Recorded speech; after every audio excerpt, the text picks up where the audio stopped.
Good morning, guys. It's Monday. It's actually not morning. I slept till about noon. I don't know how. I went to bed like at 1:30. It just kept sleeping and sleeping and sleeping. This guy got a good night's sleep too. He's really hungry for his breakfast. Let me show you what his food actually looks like since I talked about it yesterday's vlog. Here it is. So comes in these slabs. After you break them apart, it looks like this.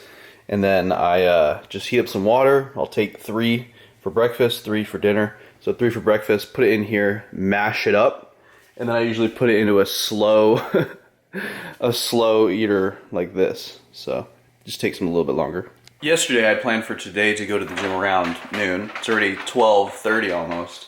So what I do in that scenario is just go to the gym fasted, don't eat anything.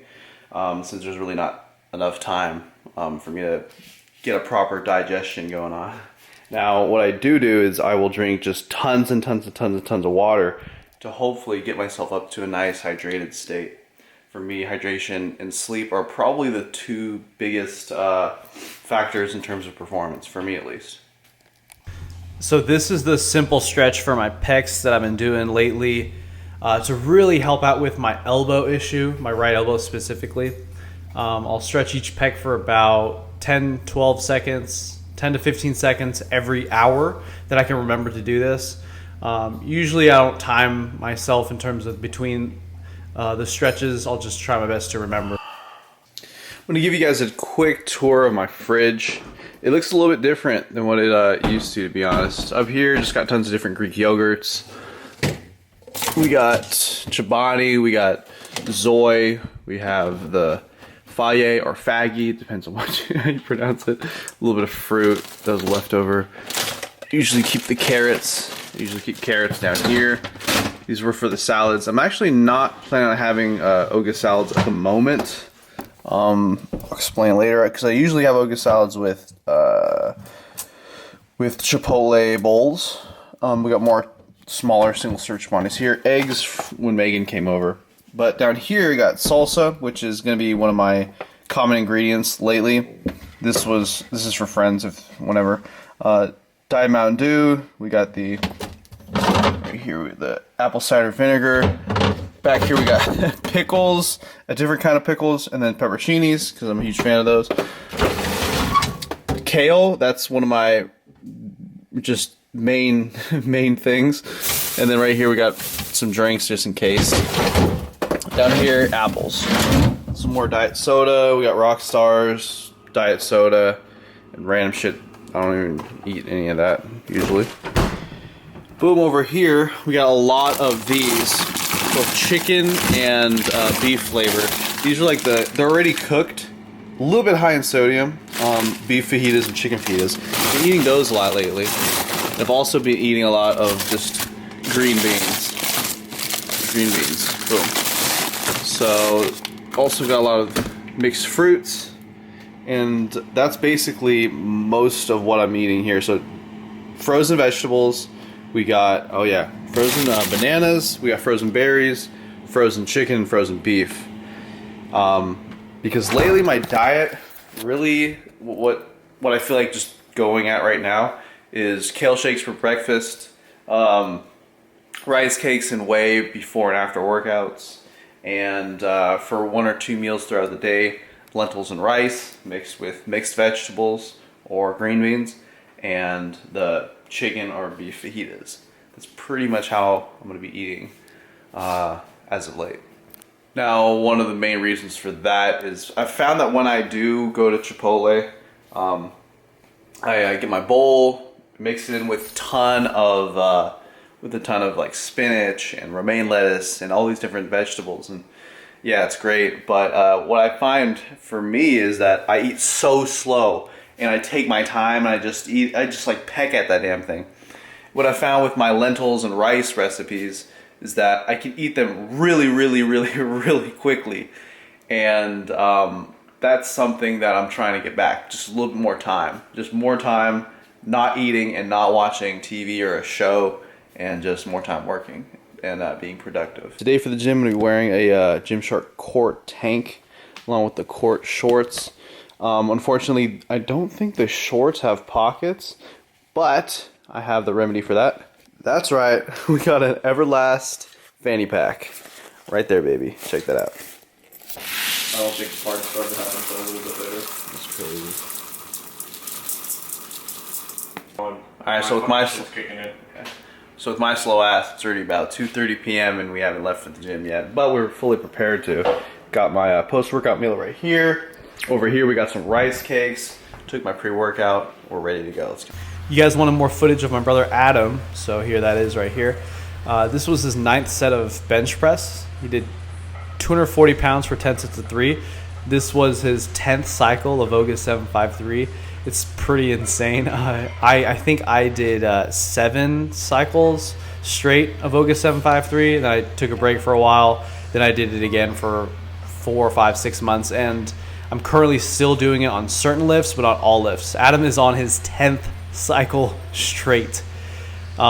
Pretty damn awesome. And one of the main reasons that he's been able to just continue is when he started it, he had much more room, he had much more potential before he hit any sort of genetic ceilings or walls or anything like that. He just had much more room for growth, so that's why he's been able to continue. He probably won't even need to do any resets for, man, I say he's probably good for another 4, 5, 6 months before he'd probably have to reset anything. In fact, I think he could honestly just keep going even longer than that. He has quite a bit of room. For me on my workout, I did 275 on the incline touch and go for 4, dropped it down to 250, I did 8, dropped it down again to 230, and I did 10.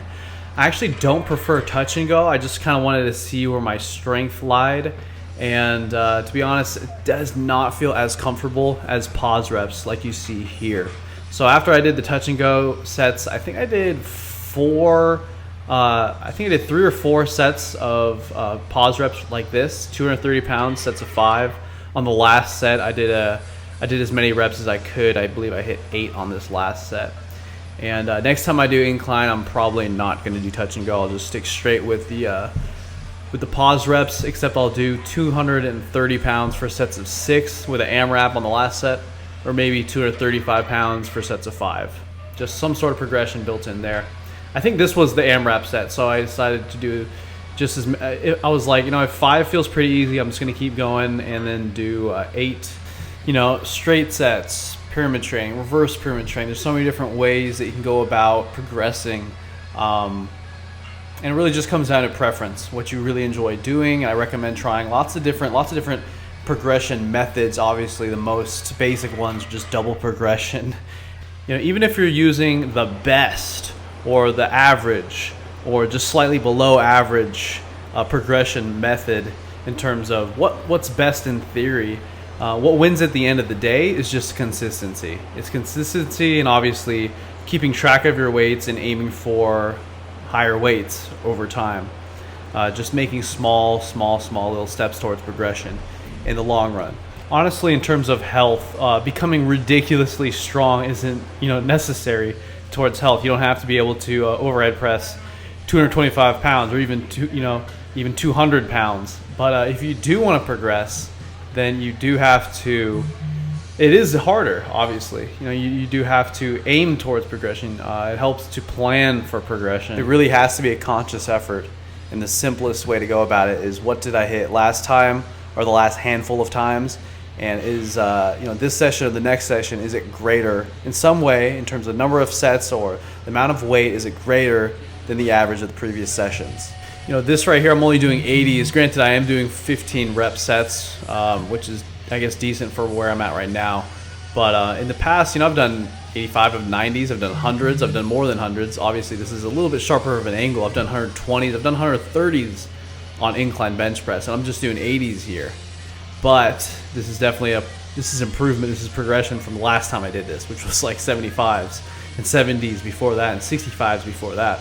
Obviously, I'm working my way back from a little elbow injury, a little shoulder elbow issue. And I'm actually really happy with these 15s, man. The amount of TUT, the control that I've been having on this has been incredible. And it's been awesome to just, even as I'm working my way back, progress in other ways that I never really had in the past, such as the amount of control on a lot of my movements that I have now compared to a long time ago. Like this, for example, you know, I'd be just going through the motions in the past years, just throwing the weight up. I've been able to hit this weight, but nothing like this. I've hit this weight, you know, 5 years ago, 6 years ago, 7 years ago probably. But now with this form, now with this control, now with the overall time under tension, it just gets better and better over time. So as you guys saw, I did a push, I did a pull, I actually did 2 pulls. I did a push, I did a pull, and then now I'm just doing some fly work for both the front and the back. So I'm doing the front flies, I'm doing the back flies, and fortunately on this machine I can do them both in a superset fashion. Super easy, really extremely controlled on this. One thing in particular about this workout that kind of stands out is there was something or multiple things I did that triggered a little bit of irritation with my elbow, and I actually have a good idea. I think it's actually the last exercise that I did, plus with how heavy I did a couple of different exercises. Doesn't actually have to do with this right here. I don't think this had any issues. I can usually do flies, rear delts like this without any issue whatsoever. Oh, a little side note. I get a lot of questions on how to do these properly, and I actually really recommend protracting your shoulder blades, meaning hunch forward a little bit in terms of your shoulder blade, in terms of your shoulders, push them forward instead of pulling your shoulder blades back. And you may feel, for most of you, I believe you'll be able to feel your rear delts working better with that motion. Now with this, I think I probably did this a little bit too heavy. I did the whole entire stack, which I've been able to do that plus added pounds, many added pounds in the past. But as you know, working my way back up, I shouldn't have gone to that big of a jump up in weight. This exercise wasn't the one that triggered my elbow either. This is something that I've been doing so much more of in the last year, over this last year. For example, during my contest prep, I was doing 5 sets of this on every push day, 5 sets of this on every pull day, and I had 2 push days and 2 pull days every week. So I was doing 20 sets of this every single week, and I'm glad I did, because my shoulders were the best they'd ever looked, and it felt great. Now this was what triggered my damn right arm, I believe. It felt great as I was doing it. You know, I should have known that my elbow is a bit vulnerable when it's behind my body, at this moment at least. For example, I'll be this was the first time I'd done this in a pretty long time. It's funny, my elbow had been seemingly getting better and better since starting doing the pec stretches, but then as soon as I did this, 2 and 3 days later, with my next lower and upper body workout, I really felt it. Really felt it in my elbow. So I'm going back to the barbell curls, if anything, for biceps for the time being.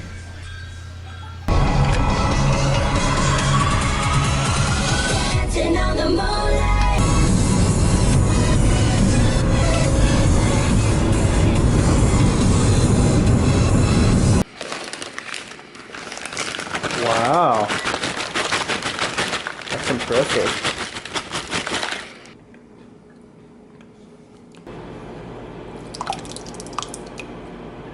All right, so it's pretty late in the day already. It's interesting. I'm having my what's normally breakfast. I'm gonna have that for dessert. So my kale shake. Right now, I got the lentils, rice, green beans, 3 servings of meat in there. We got some pop chips, and then pretty soon, like maybe an hour and a half after this, I'm gonna have that shake and freaking triple scoop on the protein. Get like 75 grams of protein at least in that, and then that'll help me finish my macros for the day.